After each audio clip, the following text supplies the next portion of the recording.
What's up, guys? Welcome back to the channel. Welcome back to the Bianconeri Zone for a daily news video. And it's all about England. It's all about Giuntoli and Manna being in England, for the Tottenham game.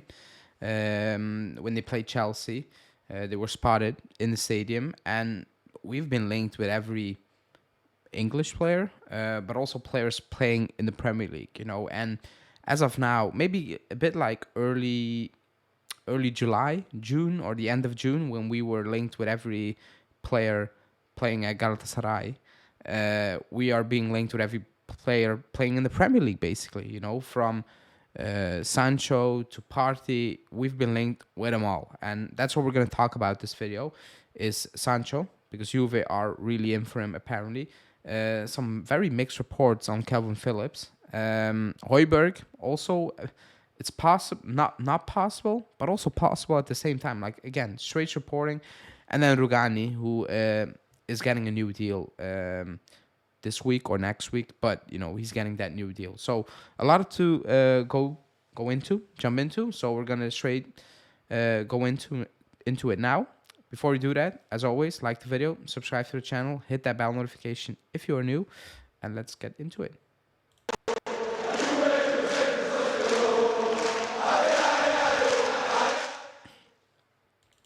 Okay, so the first news report is Jadon Sancho, because I think that's the more glamorous name. Let's say glamorous name, because it's still a glamorous name. It hasn't been glamorous ever since he moved to Man U. And to be honest, at this point, I don't even understand why players are still going to Man U, because the track record for the last, 8 years is insane.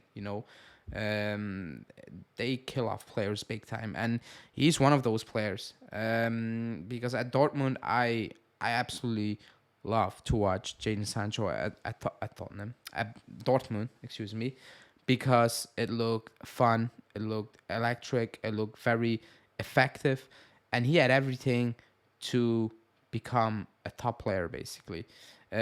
He moved with big expectations, a lot of money, wage-wise, like a lot of money, a big transfer fee, over the top, everything over the top, and it hasn't worked out. It hasn't worked out at all. I think he played, I wrote it down, let me check. I think it's almost 60 games in the Premier League, and he scored like 9 goals or 10 goals. That's poor. Like that's not good enough for players with his ability. He got a couple in the Champions League as well, but overall, that's not good enough. On top of that, actually, he hasn't played enough, for the time he is at Man U, and he has many issues off the field. Now, when I say issues, we don't know what the issues are, because he was sent out to the Netherlands last season to get his thoughts together. So we don't know, and we cannot talk about it.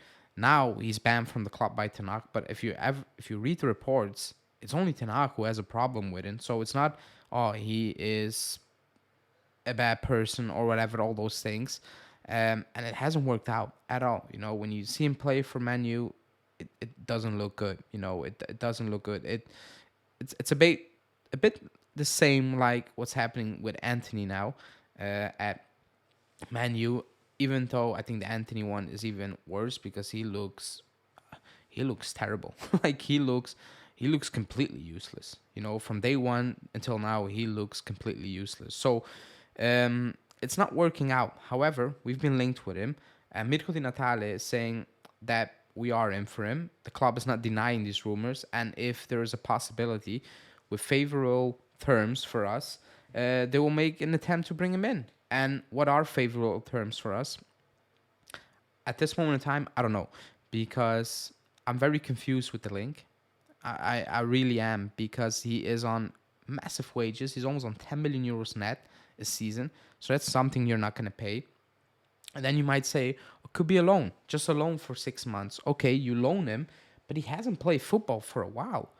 He hasn't. He got a couple of minutes at the start of the season, but like basically in the last 5-6 months, he has played as much as us, basically. So how much time does he need to get up to fitness, then get acclimatized to the team, and then have an impact, you know. So a loan thing for half a season is also really, really strange in my opinion, because I don't think the impact will be that big. You know, you need to learn the team, get back to fitness. It doesn't feel right, to be honest. It doesn't feel logical. Now, a loan for a year and a half might seem more logical, sound logical, but I don't think Man U is going to do that. I think they will try to move him on definitely in the summer. So a lot of question marks. Also, where is he going to play? Is he going to play on the right hand side? Okay, but again, assuming that it's not going to be loan and you're banking on him for long term, what does that mean um, for Sule? I prefer, you know, if you bring in Sancho, I think he's even better on the left. What does that mean for Chiesa? You know, is his contract done? Are you not going to keep um, Chiesa? Are you trying to cash in? I don't know. Like, are you going to move Chiesa to the right hand side? Like, so many question marks. Is Allegri going to change formation mid-season? Because he cannot play wing back. He can play behind the strikers potentially, even though I'm please no. You know, in terms of if you have a player like that and you want to, you know, boost his career again, just play him in his normal position. So I'm not all for playing him behind the strikers. And even then, I don't think Allegri's going to do that mid-season. So a lot of question marks, and that's why I'm very on the deal in terms of I struggle to really believe it, because it doesn't feel and it doesn't sound right, to be honest. But who knows? You know, we can be completely wrong, and we're actually in for Jadon Sancho, like we're saying, and it's all making sense for the club basically. Even though we're sitting here and we're like, okay, what is the idea? What is the plan? And we don't know. So we need to wait and see. Let's move on to the second player from the Premier League, and that's HOJBJERG. I also wrote something down on HOJBJERG. Let me bring it up. I want to see his age. He's 28. Yeah, that's what I wrote down. That's a definitely no for me. Actually, he played yesterday against Chelsea 2 days ago now, and he came in, and I thought he did well. But when I look at HOJBJERG, it's like you're not going to improve this team. Like, you're absolutely not going to improve this team. Di Marzio saying HOJBJERG to Juve seems difficult because Tottenham continues to ask for 30 million to let him leave. I will go on to Calvin Phillips soon, but that goes for the same. We don't need him. We need something completely different in midfield. In my opinion, we need some creativity. We need a player that can be this man, that can create something, that can be very proactive. That's not him. You know, if he comes in, it's not going to change life for us. It's going to do absolutely nothing. Also, where is he going to play? Are you going to move Locatelli? You know, because you cannot play Rabiot, Locatelli and HOJBJERG for so many issues, and the main one is you will bore everybody to that at that point, and some might already be at that stage. But HOJBJERG is an absolute no for me. 30 million is just hilarious as well, because I don't know, like probably a team will pay 30 million euros for HOJBJERG, but come on, like let's be realistic here. He's not a bad player. I'm not gonna say that, but he's not a player we need. He's not a player that's gonna change life for us, for Allegri, and boost us, you know, and give us a boost to the title. Like I just don't see it. Every time I watch him play, I'm like, you're a hard worker, but yeah, man, like that's not what we need. So mixed feelings, mixed reporting, excuse me, on him, because Di Marzio saying no, and then you still have reports saying yeah, potentially yes, and some saying no at all as well, because we need a different type of player as well. And that goes for the next guy as well, and that's Phillips. Calvin Phillips from City. You know, we have been linked with him I don't know how many times. You have Di Marzio saying he has opened up to the possibility of leaving. He is leaving.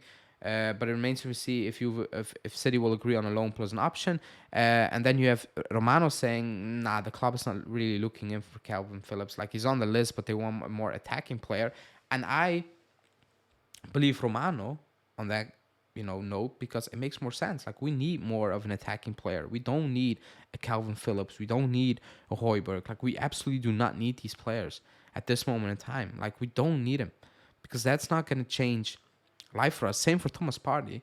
I can give you 1,000 reasons, and I'm not going to go into it. I don't want Thomas Partey. Like, why? Like I don't even know why we're being linked with these players. Injury prone players we don't really need, you know, age and all those things. It's just ridiculous. Not Calvin Phillips, like Party.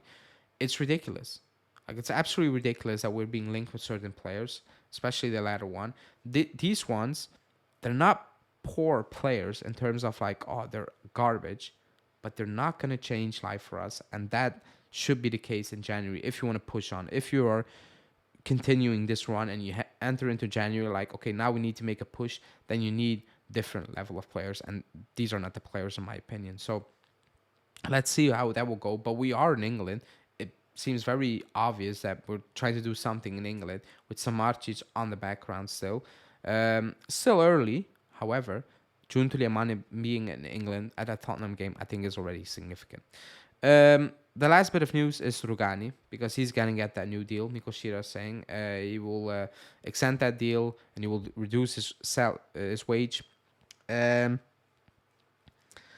I'm still, like, it might sound ridiculous because I've praised Rugani. I've said when Danilo went down, I'm like, there will be no issue, you know, on the short-term future. I think he will be just fine. And as of now, at this moment in time, he's proven me right. You know, he's doing fine. He's doing actually very good.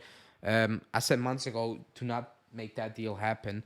I'm on the fence still. Like, if I understand why the club is doing it and all that, but if you keep Bremer, if you keep Gatti, if you keep Danilo, and you keep Rugani, then Huijsen has an issue if you want to develop him, in my opinion, because I think 5 center backs is a lot, unless 3-5-2 is the way to go for the next, I don't know how many years. But if you switch to a back 4, which everybody is potentially getting the feeling about for next season, then Huijsen needs to leave, because you cannot have 5 center backs in that team. That's way too much. You know, he's not going to play. So that's my issue with him. Unless something crazy happens and you sell players we're not expecting to sell. So I'm very on the fence with this. You know, I'm very confused about it. You know, maybe the logical thing now will say, yeah, he's playing well, just give him the deal. But I've said it so many times, players that have been moved on and you didn't want them and now they're getting new deals. I'm just absolutely not a fan of it. You know, you try to move on from in the past. I think that's where it needs to end. Same for Costa coming back, Pogba, and name it. That's just who I am. And again, if you stick with a back 3, yes, you need a lot of center backs. But if you're moving to a back 4, then I'm not sure what's going to happen with Huijsen, to be honest, his development. Because today, he got named into the first team, same with Yildiz. And, excuse me. And it's like, okay, exciting, but if he has 4 center backs in front of him, a lot needs to happen for him to take the starting place or like get real minutes and learn. So let's see how that will go. But that's news. That's a rundown for today, you know, this morning especially. Again, solo on the channel, so I'm trying to mix it up, trying to do more morning shows. And if any breaking news happens during the day, I'll put out a new video later or do a live. I will see. Also, working on new shows, working on a stat show, working on potentially bringing Football Manager streams to the channel and watch longs for the under 23 games. So stay tuned for that, and as well a Serie A show with Fantasy League. So stay tuned for that. That's probably gonna start after the international break, hopefully the first show, and then moving forward trying to switch it up on the channel. But that's it for me. Like the video, subscribe to the channel if you're new, hit that bell notification, and I will see you guys tonight for a live stream. Ciao.